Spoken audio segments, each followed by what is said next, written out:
Assalamualaikum warahmatullahi wabarakatuh. Salam sejahtera, shalom, Om Swastiastu, Namo Buddhaya, salam kebajikan. Salam NKRI. Pancasila Sakti, NKRI harga mati. Saudara-saudaraku sebangsa dan setanah air, hari ini hari spesial kita sebagai bangsa Indonesia karena hari ini kita memperingati hari lahirnya Pancasila. Saya pernah membuat video edukasi tentang Pancasila. Di deskripsi dari video ini ada saya pastikan linknya buat saudara-saudara yang kepengen melihat video edukasi saya tentang Pancasila tersebut, boleh klik linknya dan silahkan disimak. Gini, dalam video edukasi tersebut saya mengatakan bahwa Pancasila menyatukan para kafir menjadi NKRI.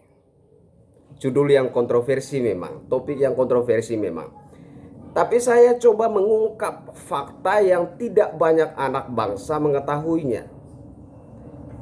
Suatu keniscayaan bahwa setiap pemeluk agama memandang pemeluk agama lainnya sebagai sesat dan kafir. Istilah kafir ini hanya digunakan oleh agama Islam dan Kristen. Jadi suatu realita, suatu keniscayaan bahwa setiap pemeluk agama memandang pemeluk agama lainnya sebagai sesat dan kafir. Nah, ini suatu persoalan yang sangat rumit. Jika ini tidak diatasi, jika ini tidak dicari solusinya, maka akan terjadi benturan satu dengan yang lainnya yang kemudian membuat bangsa ini tidak akan kokoh. Sehingga para tua-tua bangsa yang didominasi oleh para ulama, para kiai untuk merumuskan yang namanya Pancasila ini agar supaya kita sebagai orang-orang beragama, orang-orang yang mengakui adanya Tuhan, ini tidak saling berbenturan satu dengan yang lainnya berdasarkan perbedaan-perbedaan yang ada. Sehingga para tua-tua agama, para tua-tua bangsa ini merumuskan Pancasila untuk mempersatukan.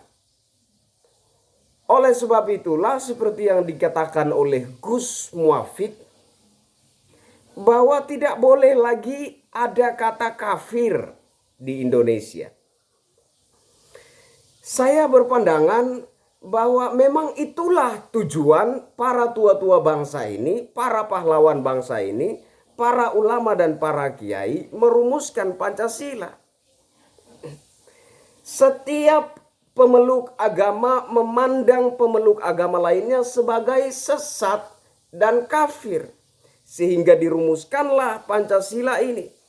Ingat, sila pertama dari Pancasila adalah ketuhanan yang Maha Esa. Bukan agama yang Maha Esa. Ketuhanan yang Maha Esa artinya bahwa bangsa Indonesia yang terdiri dari perbedaan suku, ras, agama ini mengakui adanya Tuhan.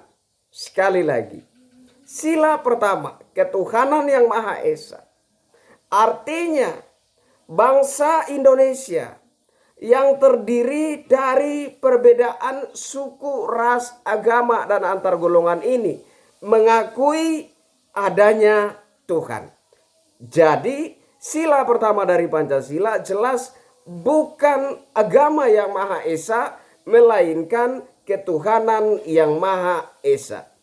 Jadi apabila ada pihak-pihak tertentu yang coba mengagamakan bangsa Indonesia, maka dia bukanlah musuh segelintir orang, bukan musuh sekelompok orang, melainkan musuh kita bersama sebagai bangsa.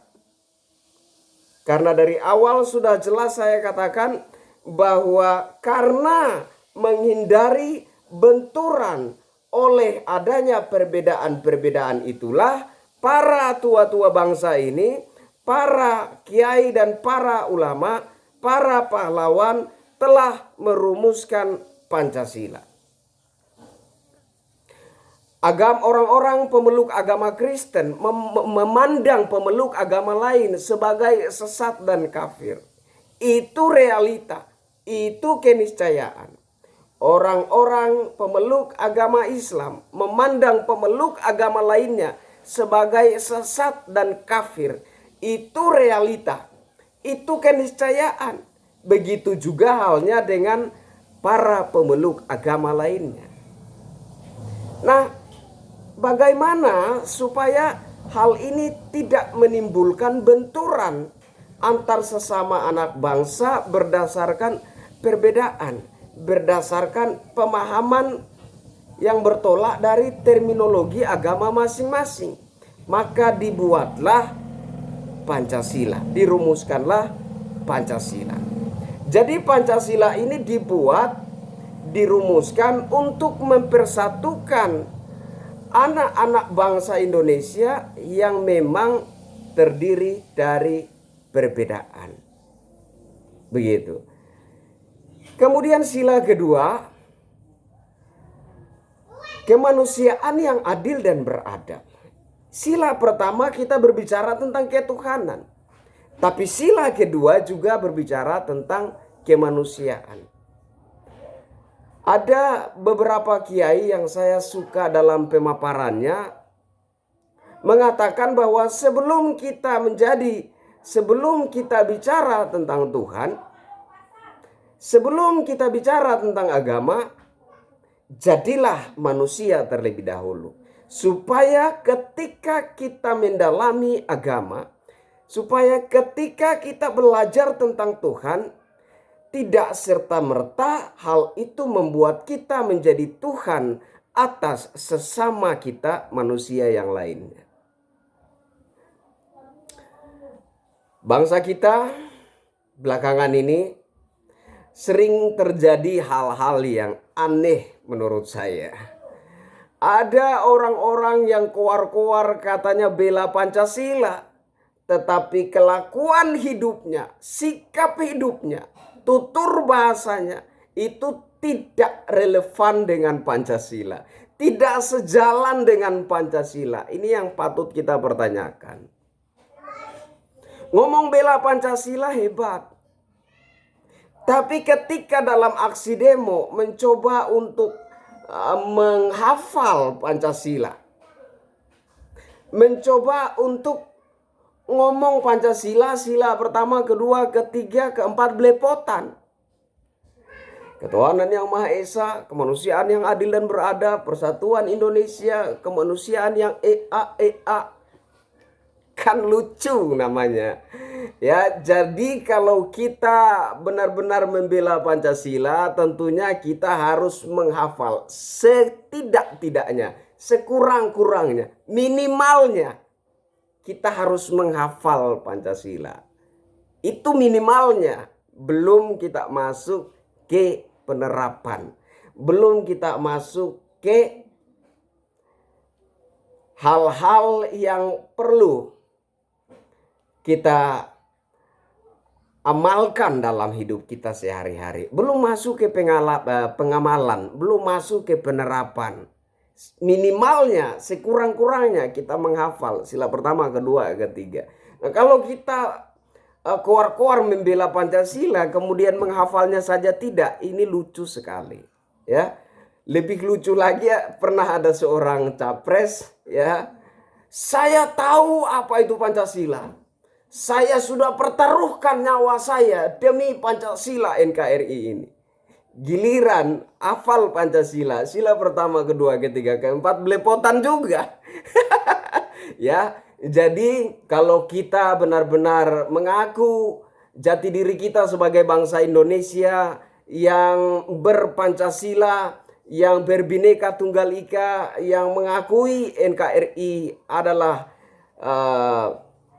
falsafah adalah ideologi yang final bagi bangsa kita, maka sekurang-kurangnya kita menghafal yang namanya Pancasila. Sebelum penerapan, sebelum pengamalan, sekurang-kurangnya kita menghafal Pancasila. Nah, kemudian saya juga pernah mendengar ada yang dengan lantang berbicara, jangan ajarkan kami Pancasila. Kami lebih paham apa itu Pancasila. Kami lebih mengerti apa itu Pancasila. Menurut saya, yang menjadi persoalannya bukan Anda mengerti apa itu Pancasila, melainkan sanggupkah Anda mengamalkan Pancasila itu dalam kehidupanmu berbangsa, dan dalam bertutur bahasamu, dan dalam sikapmu, dan dalam keseharian hidupmu. Jadi bukan soal Anda mengerti sejarah dari mana lahirnya Pancasila, bukan sekedar Anda mengerti siapa saja, tokoh mana saja yang telah merumuskan Pancasila, tetapi apakah Anda memahami dan mau mengamalkan Pancasila itu dalam kehidupanmu sebagai bangsa Indonesia? Itu yang menjadi persoalannya. Kemudian ada juga yang getol sekali mengatakan yang merumuskan Pancasila adalah para ulama. Bukan masalah para ulama atau bukan yang merumuskan Pancasila tersebut. Yang menjadi persoalannya adalah apakah Anda mengakui Pancasila sebagai lambang negara kesatuan Republik Indonesia ini atau tidak? Apakah Anda mengakui Pancasila sebagai simbol, sebagai jati diri bangsa Indonesia ini atau tidak? Dan apakah Anda mengamalkan nilai-nilai Pancasila itu di dalam dirimu atau tidak? Itulah persoalannya. Memang benar bahwa yang merumuskan Pancasila adalah para ulama. Tetapi saya yakin, yakinnya bahwa para ulama yang merumuskan Pancasila adalah para ulama yang nasionalis, para ulama yang pro kepada keberagaman pluralisme, para ulama yang pro kepada negara kesatuan Republik Indonesia, para ulama yang telah bersumpah satu tumpah darah, satu bangsa dan satu bahasa. Tidak seperti Anda. Anda katakan para ulama yang merumuskan Pancasila, tapi dalam anggaran dasar organisasi Anda tidak mencantumkan menjunjung tinggi Pancasila sebagai ideologi bangsa. Ini menjadi pertanyaan yang patut kita renungkan bersama. Ngomong Pancasila hebat, paling lantang. Ngomong Pancasila katanya paling ngerti. Katanya para ulama yang merumuskan Pancasila. Tapi dalam anggaran dasar organisasinya tidak mencantumkan Pancasila sebagai ideologi bangsa Indonesia yang sudah final. Ini patut menjadi tanda tanya. Jadi kesimpulannya kali ini di hari spesial bangsa Indonesia, hari lahirnya Pancasila, saya ingin menghimbau kepada saudara-saudara sebangsa setanah air pada kesimpulan video saya kali ini, bahwa persoalan bangsa kita bukanlah siapa atau tokoh mana saja yang merumuskan Pancasila. Bukan soal Anda mengerti dari mana sejarah asal-usulnya Pancasila. Bukan persoalan Anda menghafal Pancasila, sila pertama ketuhanan yang Maha Esa, kedua kemanusiaan yang adil dan beradab, ketiga persatuan Indonesia, keempat kerakyatan yang dipimpin oleh hikmat kebijaksanaan dalam permusyawaratan perwakilan, lima keadilan sosial bagi seluruh rakyat Indonesia. Bukan soal Anda menghafal atau tidak, tapi apakah Anda memahami nilai-nilai yang terkandung di dalam Pancasila itu? Dan apakah Anda sanggup mengamalkan nilai-nilai Pancasila itu di dalam kehidupanmu berbangsa dan bertanah air? Saudara-saudaraku sebangsa dan setanah air, Pancasila adalah jati diri bangsa kita. Sehingga tidak salah ketika Presiden Jokowi mengatakan, saya Indonesia, saya Pancasila. Ada banyak orang yang menyoroti, ada banyak pihak yang menyoroti jargon Bapak Presiden Jokowi tersebut. Katanya kalau Jokowi ngomong saya Pancasila, sila pertama ketuhanan yang Maha Esa, berarti Jokowi merasa dia adalah Tuhan. Suatu pelintiran yang konyol dan sangat tidak mendidik. Apalagi yang mengatakan itu adalah seorang budayawan bangsa Indonesia. Mengerikan sekali.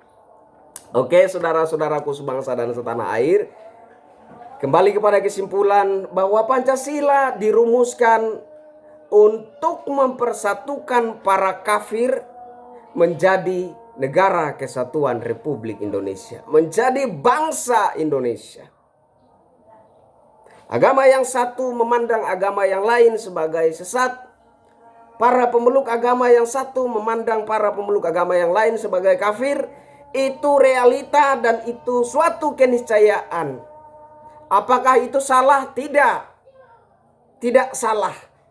Selagi hal itu berada di dalam ruang lingkup agama masing-masing, tidak diekspos ke publik dan diolah sebagai ujaran kebencian terhadap para pemeluk agama yang lain, bukan masalah, bukan persoalan. Kembali lagi, hal tersebut biarlah menjadi asupan dalam ruang lingkup golongan masing-masing, dalam ruang lingkup agama masing-masing. Jangan diekspos dan diolah menjadi ujaran kebencian terhadap sesama manusia, terhadap sesama saudara sebangsa dan setanah air. Agama yang ini memandang agama yang sana sesat, nggak masalah. Agama yang satu memandang agama yang lain sebagai kafir, nggak masalah. Selagi itu berada di dalam ruang lingkup agama masing-masing. Tidak boleh diekspos ke publik dan diolah menjadi suatu ujaran kebencian, terkesan anti pluralisme, terkesan anti keberagaman, anti Bhinneka Tunggal Ika, dan yang lebih sadis lagi, yang lebih konyol menurut saya adalah anti negara kesatuan Republik Indonesia. Memang para ulama, para tua-tua bangsa yang telah merumuskan Pancasila ini adalah didominasi oleh para ulama. Tetapi saya yakin, seyakin-yakinnya bahwa para ulama yang merumuskan Pancasila ini adalah para ulama yang nasionalis, para ulama yang telah bersumpah setia satu tumpah darah, satu bangsa dan satu bahasa Indonesia. Para ulama yang bersumpah setia untuk menjaga dan merawat nilai-nilai yang terkandung di dalam Pancasila. Para ulama yang telah bertekad untuk menyatukan bangsa yang identik dengan keberagaman, berbeda suku, ras, agama, dan antar golongan ini menjadi satu kesatuan, menjadi bangsa yang kuat dan kokoh, yang tidak bisa ditandingi oleh bangsa manapun di muka bumi ini dalam hal persatuan dan kesatuan. Saya Kristianto Yenoni, akhir kata, jaga hati, jaga tanah air kita, demi keberlangsungan anak-anak dan cucu-cucu kita di masa depan. Mungkin hari ini atau besok kita mati, tapi ingat, anak-anak dan cucu-cucu kita membutuhkan bangsa ini untuk tetap hidup dan melanjutkan peradaban bangsa ini. Wassalamualaikum warahmatullahi wabarakatuh. Salam sejahtera, shalom. Om Santi Santi, Santi Om, Namo Buddhaya. Saya Kristianto Yenoni, Pancasila Sakti, NKRI harga mati. Sekali NKRI, tetap NKRI. Merdeka! Lucu kan, Pak?